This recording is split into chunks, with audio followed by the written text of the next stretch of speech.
FPL Game Week 12 transfer targets. The last international break for the year is over. There won't be any more until March, but we've still had a few injuries, some legit ones as well, including a very big name one. So in today's video, we'll be going through the Vert verified watch list, my top 5 for the next 5 across all the positions. So if you enjoyed the video, make sure you smash that like button and hit that subscribe, and let's get into it.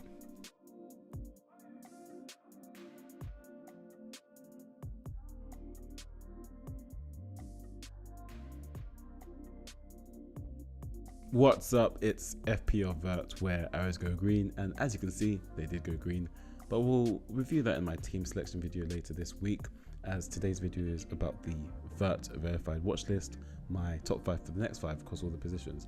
And as mentioned, there was a big injury over the international break, and I'm sure you've heard of it now as well, that the highest scoring defender in the game, GABRIEL of Arsenal, will be out for at least a month, maybe 2. So he's definitely a sell for some people anyway. I might just be benching him for this week because I don't really want to use a transfer to have a transfer dilemma, but we'll talk about that in my team.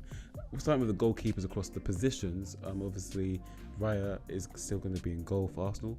You're expecting Arsenal's to be a little bit worse defensively, I imagine, but the level that Arsenal are at probably means that, you know, they might still concede a few more chances, concede a few more XG, but still probably keep clean sheets in all reality, especially after what Spurs served up in that Chelsea game against them. So not too worried about Arsenal from a defensive perspective. So we probably have Raya number 1 goalkeeper still. Just looking at the underlying metrics, 0.56 expected goals per 90 is still incredible. Like, even if they go down a peg, it's still probably be less than a goal expected goal a season a game. So yeah, I think Raya has to be number 1 still. Donnarumma's here just because I guess he kept a clean sheet, but I still wouldn't go for him. I think he's very overpriced for what he offers, and I think Pope is much better value when you can see that he's 0.5 million cheaper and pretty much level for underlying metrics and pretty much level fixtures as well going forward as well. Martinez is here because, well, he got 14 points in game week 11. He saved a penalty as he kept a clean sheet, so he has to get a mention, but I still wouldn't go for him either. I think he's quite overpriced given the defense that he plays in, given, you know, 1.16 is nowhere near the aforementioned goalkeepers. So I wouldn't go for Martinez. I wouldn't go for Donnarumma either. And Dubravka is here just because he is a cheap playing goalkeeper. Into the defenders, and as mentioned, there will now be a Gabriel void to be filled, at least in fantasy football, along with Arsenal's defence. And whenever this happens with a highly owned asset that is pretty much a premium, of course, Gabriel is very expensive. He's the most expensive defender in the game, actually. There's always quite a power vacuum of, you know, there's now suddenly a lot of cash in the market. So it's always quite interesting to see where people go with the saved money, because obviously anyone after Gabriel is a downgrade in terms of the price anyway. I guess you can say the most sensible switch and alternative would be Virgil van Dijk, given the price, the fixtures that Liverpool have, his minutes, which are going to be vital for the upcoming Christmas period. I'm personally not that convinced still, but he is, well, I've had to put him number 1 just because the fixtures are that good, and I think it does make sense. As mentioned, as I've sort of hinted already, I'm kind of planning on actually rolling with Gabriel on the bench, because I'm planning to free hit in game week 13. So I kind of want to just survey the scene for now. But as mentioned, yeah, most sensible alternative for Gabriel is probably Virgil van Dijk, yeah. Also Daniel Munoz, because I think for game week 12 he's a must own. I think if I was a free hit, and I have put together a free hit draft for you all, he'd definitely be in my team because it's Wolves away. Of course, it's not as delightful as it used to look because they've now got a new manager, so you don't know how they're going to set up. It's obviously the first game in front of the new manager. The home team's going to be quite fired up, so it's probably not as best as it would have looked before, but it's still a good fixture, right? And then it's United at home, Burnley away. So yeah, as mentioned, I'm planning to free hit. I think I'll have Munoz on a free hit maybe for game week 13. We'll see. Timber's here because he's going to represent the Arsenal defence, but I do think he's the best one, mainly because of the attacking returns, although the data is quite skewed. So that's why he's not quite high up in the top 2, because I just think, 1, he's definitely liable for a benching very soon, and yeah, I don't think, well, recently he hasn't really been putting up amazing XG numbers, and he doesn't really get DEFCON either. So you're basically just paying for a hopeful guarantee of a clean sheet, and as you can see, Arsenal's fixtures for the next 4 aren't actually the best. So yeah, I'm not too sold on Timber, if I'm being totally honest. But he's here just by virtue of being an Arsenal defender. And then Senesi is here because he'd actually be probably higher than Timber in my opinion, but of course the defensive numbers aren't the same. But the DEFCON, well, no one averages more DEFCON than Senesi. Senesi is this year's Senesi's ambassador for sure. Amazing fixtures coming up, and it's just a long-term hold. And O'Reilly has now made the list. I think, you know, given that Aït-Nouri will be going to AFCON, let's see if Pep is trying to integrate him into the team properly. Of course, Aït-Nouri will probably pick up a game somewhere before he goes, but I think, you know, 11 points against Liverpool's hard to ignore.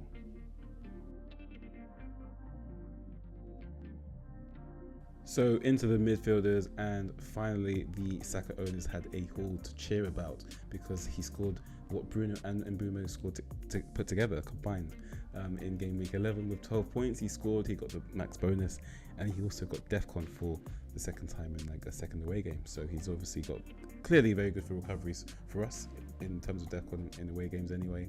And he's the go-to midfielder in my opinion going forward. Obviously, that's not saying much given how midfielders have done this year. If you look by the points per match, they're all pretty much averaging less than the defenders that I was recommending in the previous slide. So, yeah, midfielders aren't doing that too well. But I think, given that there's no Palmer here who has to save us for giving us a premium option, please can Palmer come back and be good, because this is just sad, really. I mean, Bruno is here because there really isn't actually anyone else to have up as high as Saka. Bruno's XG numbers are good, but you have to take into consideration that he has had 3 penalties already this year. So I would definitely factor that into my thinking. But yeah, I mean, I guess he's good for the odd return. Is he going to be hauling? I personally am not convinced. Someone that should be hauling though is Ismaila Sarr, who just loves the points dodge. And he's the sort of person you just needs to play in your team until you sell him, because if you try and benching him, he's just going to score. I think he scored at Anfield.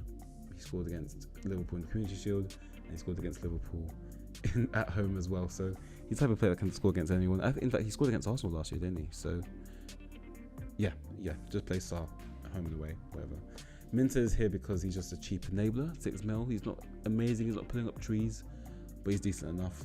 And Rice is actually putting up the same expected goal involvements per 90 as a winger. So yeah, what did I tell you about the midfielders are not that inspiring this year? Into the forwards, not much has really changed. Haaland is still number 1, Mateta's number 2, and I kind of fumbled my Thiago recommendation last week because I said I should do Mbeumo and Thiago in, but I did Sarr and Gu in because I wanted to have more options and more flexibility in the midfield. Whether that was a good strategy, only time will tell, but obviously Thiago went off for 13 points. I'm not too concerned about that, to be honest, though, because like outside of game week 13, his fixtures aren't the best. Obviously, game week 16, he has Leeds at home, is when I was probably look to bring him in when I'm selling Sarr. But apart from that, you know, I'm not really feeling those fixtures to own as a third forward. So yes, 13 points stung, but I'm not too concerned about not owning for the other fixtures. But I guess you could argue that the 13 points basically makes up for the rest of the fixtures. So yeah, there's 2 ways you can go about it. Welbeck's here as well, but I'm still not really convinced about his fitness minutes wise. I'm given that it's about to be a very busy Christmas period. And Mark Hughes here just because we need a bench recommendation, because yeah, the forwards stink and all the money is, well, all the value is in the midfielders and the defenders at the moment. So yeah, the forwards need to really back up their ideas. So taking a look at my free hit draft for the week, which is also another way of just me living vicariously for a week, we would have Reece James and Sanchez as a double up because they're away to Burnley, but I certainly wouldn't want Chelsea long term. So this is very much strictly a free hit pick. As mentioned, Munoz would be in my team as well. Virgil, Saka would be captain. I know that might be a bit controversial to some people, but I do think Tottenham at home is a much better fixture than Newcastle away in any given season, but Haaland especially very much struggles at Newcastle. So yeah, Saka captain. Mbeumo's here because it's a free hit if you're getting a new Manchester United defender. I mean, midfielder, it'll probably be Bruno. Semenyo's yellow flag, but we do have Anderson and Senesi both to make up for it if he doesn't make it. Probably should swap Senesi and Anderson, but it doesn't matter. And then Salah and Mateta complete the triple up with Palace, as Buendia also comes in for a free hit pick because he is hauling at the moment. We've got double digit to return in game week 11, but wouldn't really want him long term because we're not too sure about his start.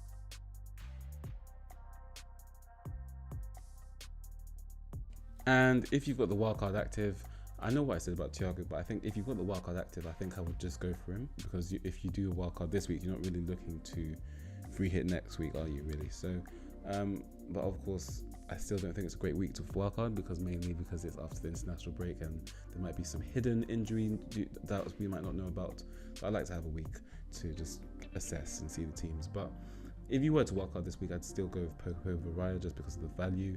We would have Timber and Saka as an Arsenal double up. We'd have Virgil in here as well. Senesi's the DEFCON monster. We would have Mbeumo just because it's a wild card, so we're not using free transfers to bring him in. But if you want Manchester United to transfer with free transfers, it would be Bruno for me, just because of AFCON is right around the corner. Same for Sarr and Mateta for the Palace double up away to Wolves. And then we have Haaland Vice again, as Saka is the captain. So if you enjoyed that video, very short, but we're back. It was a bit of had to dust off the cobwebs.